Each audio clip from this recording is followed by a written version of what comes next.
Medical instruments, plastic hypodermic needles, packets of antibiotics, hospital blankets, and bandages are sterilized after packing by a brief exposure to gamma ray.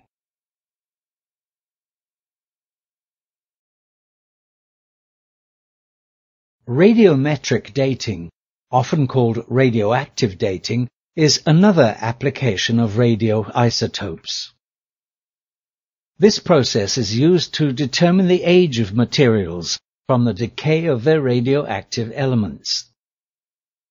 Carbon-14 dating is a way of determining the age of certain archaeological artifacts of biological origin up to about 50,000 years old. It is used in dating things such as bones, wood, and plant fibers that were created in the relatively recent past by human activities. How did carbon-14 get into living things?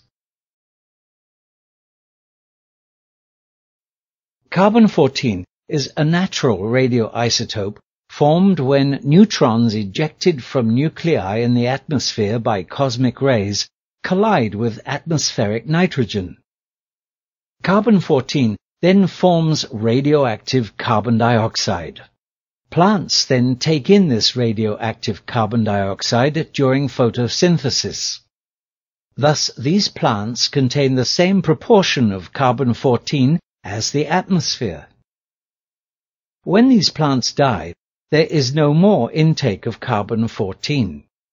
Carbon-14 in these plants then undergoes beta decay and forms nitrogen-14 with a half-life of about 5,700 years.